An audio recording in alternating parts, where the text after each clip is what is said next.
वनवासात निघून गेले।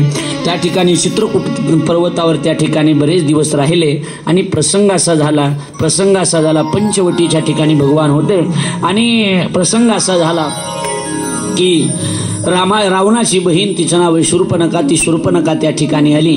इकडे बघा माझ्याकडं, शूर्पणखा त्या ठिकाणी आली आणि शूर्पणखा त्या ठिकाणी आल्याच्या नंतर रामप्रभूकडे बघितलं, रामप्रभूचं सुंदर रूप बघितलं आणि म्हणते काय सुंदर आहेस, काय मस्त दिसायला, माझ्यासोबत लग्न कर। त्यावेळेला रामप्रभू म्हणतात मी चांगला दिसायला, सुंदर दिसायला, तुझ्यासोबत लग्न केलं असतं मी, पण असं बोट करतायत सीतेकडं। कुणाकडं? सीतेकडे। ही आहे ना, ही जर नसती तर मी तुझ्यासोबत नक्कीच त्या ठिकाणी लग्न केलं असतं, पण आता हिच्यासोबत तुझ्यासोबत जर लग्न केलं तर ही बोलेल मला, तुझ्यासोबत जर लग्न केलं तर त्रास होईल ना, पत्नी काहीतरी बोलेल ना मला, असं म्हणतायत। त्यावेळेला रामप्रभू त्या ठिकाणी थोडीशी टिंगल करतायत तिची। रामप्रभू म्हणतायत अगं मी लग्न झालेलं आहे, पण तो पलीकडे जो बसलाय ना त्याचं लग्न झालेलं नाही। कोण? अमृतपुरी, आपलं हे लक्ष्मण। तुम्ही अमृतपुरी मला होच म्हणताय तुम्ही, बरोबर आहे का नाही? लक्ष्मण आहे ना, टिंगल करताय तिची, त्याचं लग्न नाही झालं, त्याच्याकडे जा, तो तुझ्या सोबत स्वीकार करील, लग्न करीन। टिंगल केली। आता बघा ना माझ्याकडे बघा, आणि आता लक्ष्मणाच्या समोर ज्यावेळेला शूर्पणखा जाऊन उभी राहते ना, ऐकताय ना सगळे, शूर्पणखा जाऊन उभी राहते ना, त्यावेळेला लक्ष्मण असे खाली बघतायत, खाली, आणि बाण घासतायत, बाण असा घासतायत, खाली बघतायत। हो समोर उभा राहिली आणि तिला म्हणतायत वा काय मस्त दिसतेस, बघा इकडे खाली बघून, वा काय मस्त दिसतेस, लय सुंदर, वा छान दिसतेस। तिला जास्त राग आला, अरे खाली बघतो सुंदर दिसतो म्हणतोस, आधी माझ्याकडे बघ ना, मग कळेल मी सुंदर आहे का कशी ती। लक्ष्मणजी काय समर्पक उत्तर देतात, लक्ष्मणजी सांगतात शूर्पणखे मी खाली बघतोय तोपर्यंतच तू सुंदर आहेस, मी जर वर बघितली तर जळून खाक होशील, कारण मी शेषाचा अवतार आहे। माझं बोलणं कळतंय आपल्याला? मी शेषाचा अवतार, मी खाली बघतोय म्हणूनच तू सुंदर दिसतेस, मी वर बघितलं तू कशाची सुंदर दिसणार आहेस।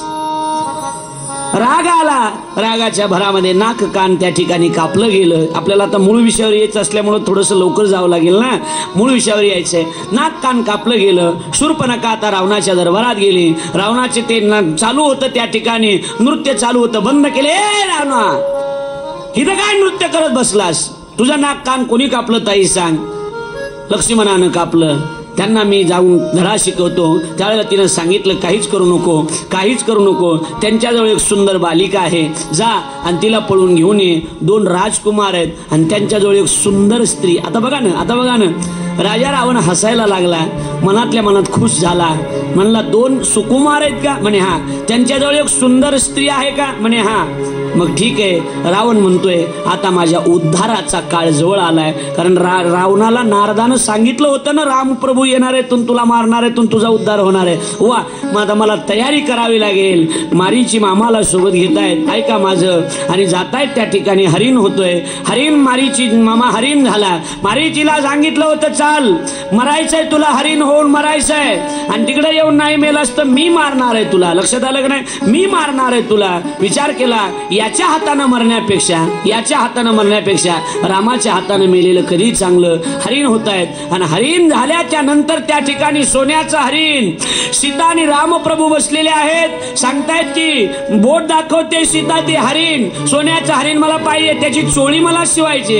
नाही सीते, हरिण कुठं सोन्याचं असतं का? नाही, पण विनाशकाले विपरीत बुद्धी, हरिण सोन्याचं नसतंय। नाही, तुम्ही जा, मला पाहिजे प्रभू, मला पाहिजे। मग स्त्री हट्ट, बाल हट्ट पुरवावे लागतं असं म्हणतायत, आणि म्हणून त्या ठिकाणी रामप्रभू हातात बाण घेतात आणि त्या हरणाच्या मागे जातायत। हरणाच्या मागे गेल्यानंतर हरण ओरडायला लागलं आणि बोलायला लागलं, आवाज केला, धाव लक्ष्मणा, धाव लक्ष्मणा।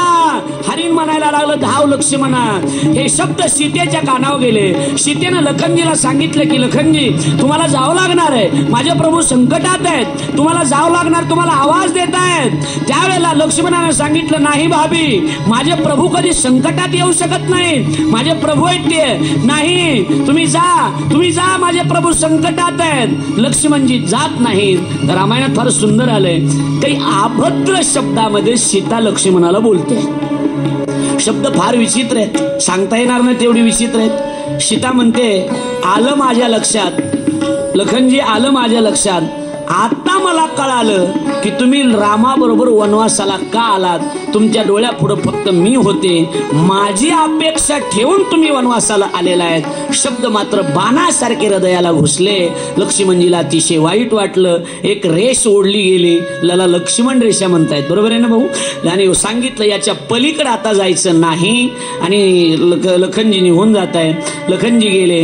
रावण त्या ठिकाणी साधूच्या वेशात आला. साधूच्या वेशात रावण आला. रावणानं त्या ठिकाणी सीतेला भिक्षां देही असा आवाज दिला.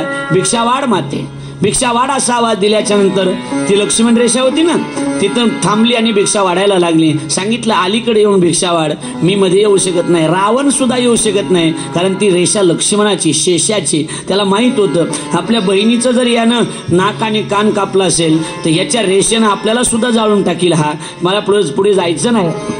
मग काय केलं, माझ्याकडे बघा, एक पाऊल सीतेनं पलीकडे टाकला आणि रावणानं त्या ठिकाणी सीतेला उचललं आणि सीतेला घेऊन आकाश मार्गाने रावण त्या ठिकाणी लंकेत गेला. सीतेला अशोक वाटिकेमध्ये ठेवलं.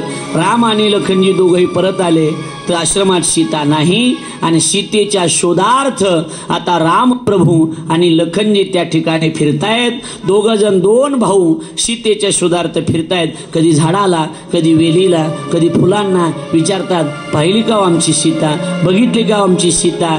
जगाचा मालक पण पत्नीच्या वियोगामध्ये आज सगळीकडे वनामध्ये फिरतायत. काय सुंदर आहे बघा, माझ्याकडे लक्ष द्या. सगळ्या वनामध्ये फिरतायत आणि वनामध्ये फिरत असताना तेवढ्यामध्ये प्रसंग झाला. असं झालं की शिव आणि पार्वती कैलास पर्वतावर त्या ठिकाणी बसलेले आहेत. आलं लक्षात तुमच्या, शिव आणि पार्वती कैलास पर्वतावर बसलेले आहेत आणि शिवजीला पार्वतीला कथा ऐकण्याची इच्छा झाली. कथा ऐकण्याची इच्छा झाली. सांगितलं शिव सतीनं की मला कथा ऐकण्यासाठी त्या ठिकाणी अगस्ती ऋषींच्या आश्रमामध्ये कथा ऐकण्यासाठी येत आहेत. अगस्तीच्या आश्रमात कथा ऐकण्यासाठी आल्याच्या नंतर काय झालं, एक बार त्रेता युग माही, एक त्रेतायुगामध्ये शंभू आणि पार्वती सती कथा ऐकण्यासाठी आले. अगस्तीनं विचार केला, महादेव माझ्या आश्रमात कथा ऐकायला आलेत ना, म्हणून अगोदर महादेवाचे पाय पूजले, पाया पडले. पार्वतीनं डोकं लावलं सतीनं. सती काय म्हणली माहिती का, तुम्ही जिथं नाही तिथं डोकं लावत राहता विनाकारण. सतीनं कुठेही डोकं लावता. साडी घ्यायला गेलो तुम्ही बायकोला घेऊन आमच्या, आणि दुकानात गेल्यानंतर गपचीप साडी घ्यावं ना, डोकं लावणार नसलेलं. म्हणलं हिला एक साडी द्या, केवढ्याची, 4,000.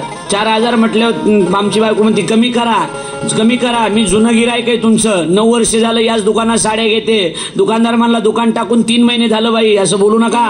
जिथं नाही तिथं डोकं लावता का तुम्ही? नाही, जिथं नाही तिथं डोकं लावायची काही गरज आहे का सांगा ना. लावतात. त्यावेळेला इकडे लक्ष द्या, सतीनं डोकं लावलं. सती म्हणली, जो वक्ता श्रोत्याची पूजा करतोय तो काय कथा सांगणार आहे, तो काय कथा सांगणार. मी जर उठून आता तुमच्या सगळ्याचे पाय धुवून पाणी पिलो, पाय पुजले, पाया पडलो, तर साहजिकच कुणाच्या तरी मनामध्ये असेल, अरे हा महाराजच आमच्या पाया पडायला लागलाय, याला काय कथा सांगता येणार आहे, असा भ्रम सतीच्या मनामध्ये आला. सतीनं कथा ऐकली नाही. कथा ऐकत ऐकतच सती झोपली. सती झोपली. बरं झालं तुम्हाला, तुम्ही म्हणा की महाराज हो आमची सुद्धा सती झोपते ना, म्हणून आम्ही कथेला आणत नाही. बरोबर आहे ना, बरोबर आहे, झोपू द्या पण कथेला आणून बसवा. झोपली तरी हरकत नाही, पण दोघा नवरा बायकोने घरातल्या सगळ्या लोकांनी टीव्ही पुढे बसलं पाहिजे, कथा ऐकली पाहिजे. झोप आली तरी तुम्ही ही कथा ऐका, झोप आली तरी, कारण झोप आली तरी इथं झोपा, कारण इथं झोपल्यावर इथं एखादी तरी कथा, एखादं प्रमाण, एखादी ओवी तुम्हाला आयुष्यातून जाग केल्याशिवाय राहणार नाही. संतांचे प्रमाण तुम्हाला जाग करतील.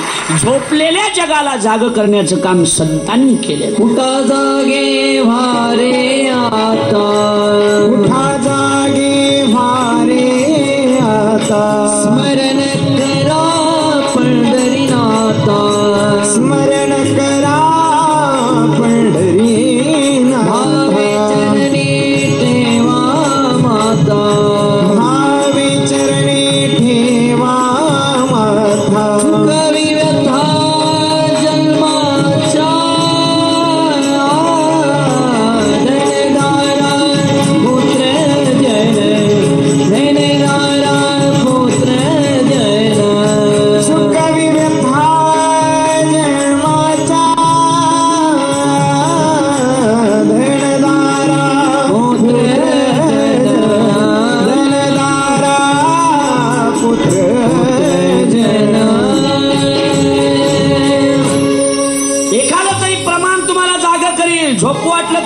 पण इथं येऊन झोपा.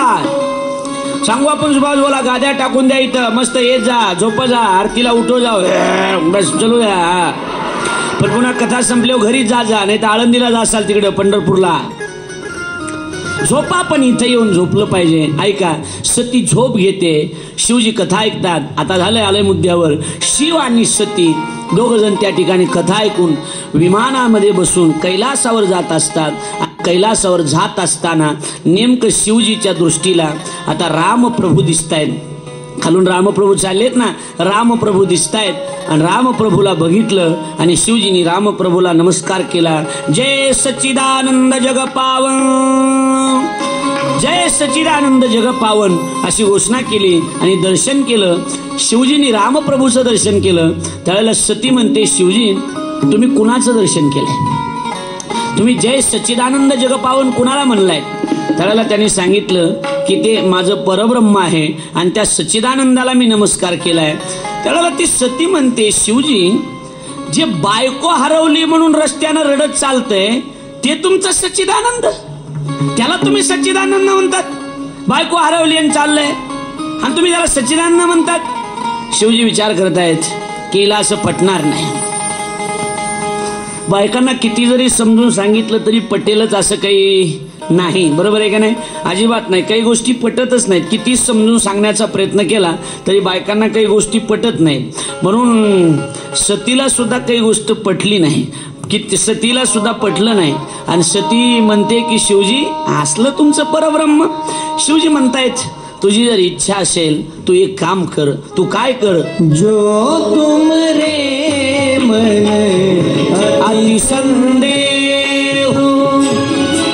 जो तुम रे मन अति संदेह, जो तुम्हारे मन अति संदेह, जो तुम्हारे मन अति संदेह,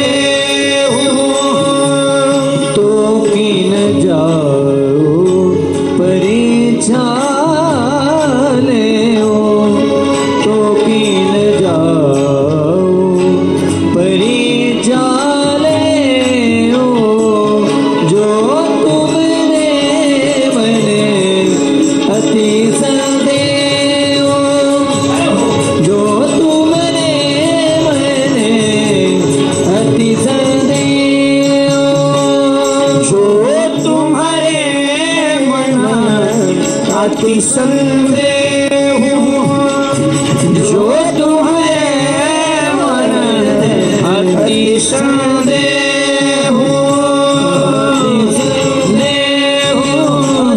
अति संदेह. शिवजी म्हणतात सती काही ऐकत नाही. म्हणती शिवजी म्हणतात, सती तुझी जर इच्छा असेल, तुझ्या जर मनात असेल तो जो तुमरे मन अति संदेह, जा की न जाऊ परीक्षा लेऊ, जा. तुला जर भ्रम असेल, तुझ्या मनामध्ये जर काही वेगळं वाटत असेल तर तू जा आणि तू जाऊन भगवान रामप्रभूची परीक्षा घे. कोण म्हणतंय? एवढं तरी सांगा गाड्या, एवढं तरी सांगा.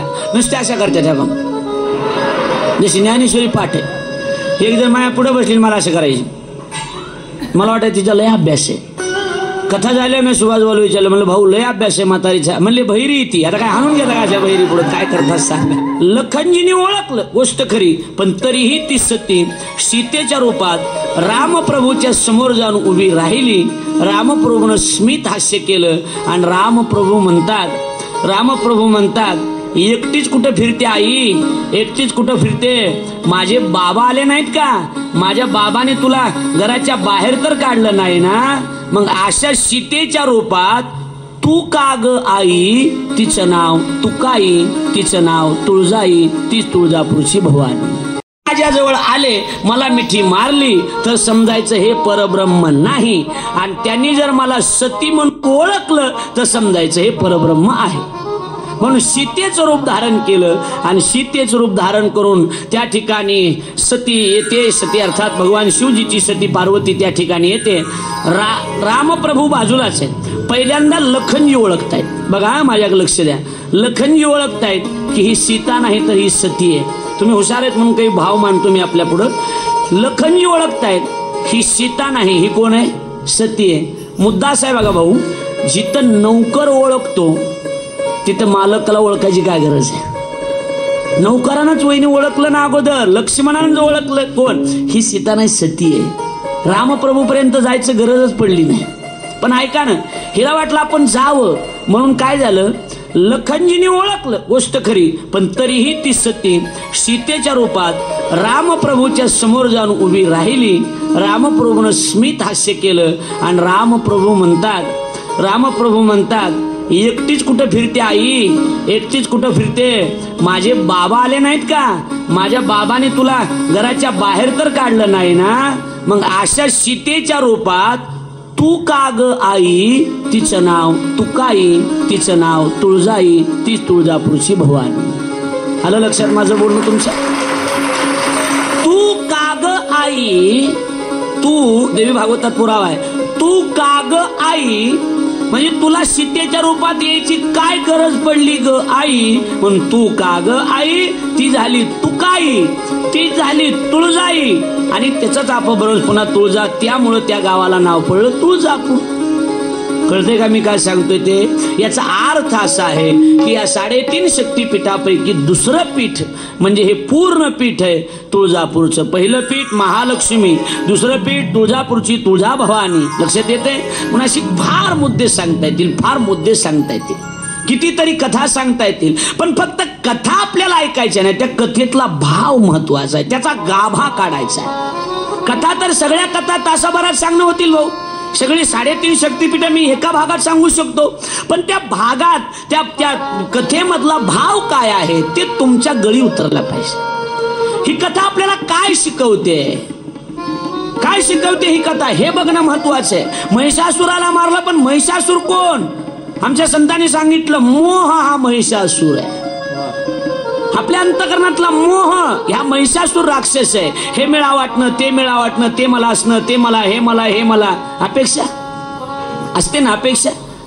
हा मोह आहे आणि हा मोह कधी संपत नाही, कधी संपत नाही. असं आमच्याकडे माणूस मेल्याच्या नंतर मरायच्या वेळेला गोंगडीव टाकतात, मरायच्या आता जीव जाणाऱ्याचे गोंगडीव टाकतात. तुमच्याकडे टाकतात का? अरे बोला ना, जीव जायच्या वेळेला गोंगडीव टाकतात का? टाकतात ना, असं खाली म्हणजे वेगळं असलं. आमच्याकडे माणसं मेल्यावर जाळून टाकतात, तुमच्याकडे जाळतात? म्हटलं काही वेगळं आहे का म्हणून विचारलं, बाकी काही नाही, जाळतातच ना. आमच्याकडे कथा झाली की सगळे लोक महाराजाला 100 रुपये देऊन पाया पडतात. तुमच्याकडे नाही पद्धत? आजपासून सुरू करा बाबा ही पद्धत, चांगली पद्धत आहे दक्षिणा देण्याची. लक्षात ठेवा मी काय सांगतोय बघा, माझ्याकडे लक्ष द्या म्हणजे आपल्या विषयाला लक्षात येईल तुमच्या. मोह हा महिषासूर आणि हा घालवला पाहिजे, सगळ्यात महत्वाचं. आता बघा खाली टाकलं गेलं गोंगडीवर, आणि गोंगडीवर टाकल्याच्या नंतर मरायला होता, मरायच्या वेळेला असं बोट करायचा, इकडे बघा असं बोट करायचा, असं बोट करायचा. असं बोट केल्यावर 2-3 पोरं होते. एक पोरगा म्हणला दादा, मोठ्या पोराला बारका पोरगा म्हणला दादा म्हातारा असं बोट करते, त्यावरती मागच्या भिंतीमध्ये काहीतरी डबूल असलं पाहिजे, म्हाताऱ्यानं पुरून ठेवलेलं. भिंत पाडून टाका. पाडली भिंत, काही नाही सापडलं, काहीच नाही सापडलं. पुन्हा म्हणले ही भिंत पाडा, मागची भिंत अशी दिशा वाटते, असं बोट करायचं आणि ते कुठं करते काही कळतच नव्हतं. असं करायचं, ही भिंत पाडा, ती पाडली, काहीच नाही. सगळं घर पाडलं, काहीच नाही सापडलं. तरी म्हातारा असंच बोट करायचं, असंच बोट करायचं. असंच बोट केल्याच्या नंतर डॉक्टरकडे गेले. डॉक्टर साहेब म्हातारा असं बोट करतंय, असं बोट करतंय. म्हातारा फक्त 2 शब्द बोललं पाहिजे, ते डबुलं कुठं पुरून ठेवलं तेवढं सांगितलं पाहिजे. मग याला मरायचं इंजेक्शन दिलं तरी चालेल, पण ते डबुलं माहीत झालं पाहिजे. डॉक्टर साहेब इंजेक्शन आहे का? डॉक्टरने सांगितलं आहे. किती पैसे लागतील? 1 लाख रुपये लागतील. अरे बापरे, 1 लाख रुपये? हां, 10 रुपये शेकड्यानं 1 लाख रुपये काढले. आणि डॉक्टरच्या बघ बघ बघ बघ चुलत्या तुझ्या डॉक्टरच्या मड्यावर घातले म्हणतायत. डॉक्टरच्या हात नाहीत का? अरे हातात दिले. डॉक्टर म्हणलं की मड्यावर घालायचे असतं ते डायरेक्ट. सगळ्या डॉक्टरला सांगून द्या, यांना कुणीच घेऊ नका जावं, डॉक्टर मड्यावर घाल. 10 रुपये शेकड्यानं 1 लाख रुपये काढले डॉक्टरच्या. हातात दिले, हातात दिले, हातात दिले, हातात दिले. डॉक्टरने इंजेक्शन दिलं. बोललं का बघा म्हातार. डॉक्टरने एक आठवलं भाऊ, डॉक्टरने एक आठवलं म्हणून सांगतो तेवढं. काही होटात आले पोटात ठेवू नये माणसानं, म्हणजे सांगून टाकतो. डॉक्टरने आठवलं एक पेशंट डॉक्टरकडे गेले होते, ऑपरेशन करायचं होतं. आणि मग ऑपरेशन थिएटरमध्ये गेले. मग डॉक्टरनं तिकडून हार, बुक्का, गुलाल, नारळ, उदबत्ती सगळं घेऊन आले. ते पाटील म्हणले, डॉक्टर साहेब हे ऑपरेशन करायचे आणि हार, नारळ, उदबत्ती कशाला आणले, हे कातर वगैरे? काप म्हणले, माझं पहिलं ऑपरेशन आहे, सक्सेस झालं तर मला, नाही तर तुला, कामाला येईल कुणाला तरी. गोविंदराव लक्षात आलं का मी काय म्हणतोय ते? हा, यांची पण बायको डॉक्टर आहे म्हणून म्हणलं, बाकी काही नाही. इकडे लक्ष द्या माझ्याकडे मी काय म्हणतो ते. माझा मूड एवढाच आहे, माझा विषय एवढाच आहे. काय गेलं ध्यानातून माझ्या? काय चाललं होतं? डॉक्टरच्या हातात, हातात, हातात, डॉक्टरच्या हातात दिले. म्हातारं बोललं बघा भाऊ, म्हातारं बोललं बघा. असं बोट करत होते. बाबा सांगा ना, असं काय बोट करत होते, कुठं ठेवलंय ते? म्हातारा म्हणत होतं, एवढं कसं कळत नाही तुम्हाला, अक्कल कशी नाही तुम्हाला? अरे माझ्यानंतर कसा संसार कराल तुम्ही? म्हणजे बाबा ते डबुलं सांगा, ते बाकीचं बोलू नका, पुन्हा 1 लाख लागतील, पावर संपेल इंजेक्शनाची. अरे लक्षात कसं राहत नाही तुमच्या? एवढे कसे विसरबोळे आहात? लहानाचं मोठं मी तुम्हाला कसं केलं, कसं हे ना ते पारायण सुरू केलं. बाबा ते नाही बाबा, डबुलं सांगा, डबुलं कुठे ते? असं काय बोट करत होते? लक्षातच राहत नाही तुमच्या. विसरबोळे कसे आहात, कसा संसारून माझ्यानंतर? अरे असं बोट करत होतो म्हणजे मागच्या गल्लीतल्या चंपाबाईनं आपली पीठ चाळायची चाळणी,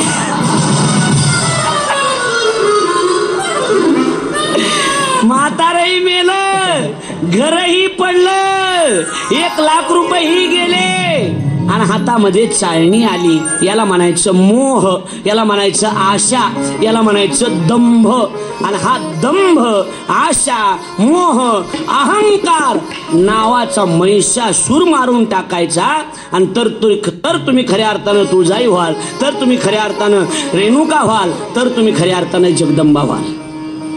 संतांनी गोड लिहून ठेवलंय ना, याचे अर्थ किती सुंदर आहेत बघा ना. कधी आपण या गोष्टीचा विचार केलाच नाही. या गोष्टीचा विचार करण्याची गरज आहे ना, या गोष्टीचा. आपल्याला फक्त तोंडावर गोड बोलणारे माणसं दिसले की झालं आपलं, बरोबर आहे का नाही? तोंडावर गोड बोलणाऱ्या माणसात तुम्ही भुलून जाऊ नका, अजिबात नाही. स्तुती आणि निंदा हे 2 दगड आहेत नाही. स्तुती आणि निंदा हे 2 दगड आहेत. स्तुती हा दगड समोरून येणार आहे, निंदा हा दगड पाठीमागून येणार आहे. कळते का माझं बोलणं? नाही बघा, पाठीमागून येणारा दगड आपण शक्यतो चुकवू शकत नाही. निंदा पाठीमागून, स्तुती समोरून. वा काय मस्त दिसताय, काय कथा सांगताय, काय छान, वा आवाज, काय आवाज आहे, काय वाजवण आहे तुमचं. हे समोरून येणारा दगड आहे. या दगडाला चुकवा, या दगडाला चुकवा, कारण हा दगड कधी घात करीन सांगता येत नाही. 8व्या वेळेस सुद्धा विंचू पुन्हा चावला, वाचवण्याचा प्रयत्न करतोय तरी विंचू चावतोय. एक जणांना नाथांना विचारलं, नाथ, ओ नाथ महाराज, म्हणले काय? अहो तो विंचू तुम्हाला चावतोय तरी तुम्ही त्याला बाहेर काढतात, कशाला बाहेर काढतात? मरू द्या. काय उत्तर होतं नाथांचं? माझ्याकडे बघा, फार सुन एवढं घरी घेऊन जा. काय उत्तर होतं नाथांचं? नाथाने सांगितलं, तो जर त्याचा चावण्याचा स्वभाव सोडत नसेल तर मी त्याला वाचवण्याचा स्वभाव कधी सोडू शकत नाही.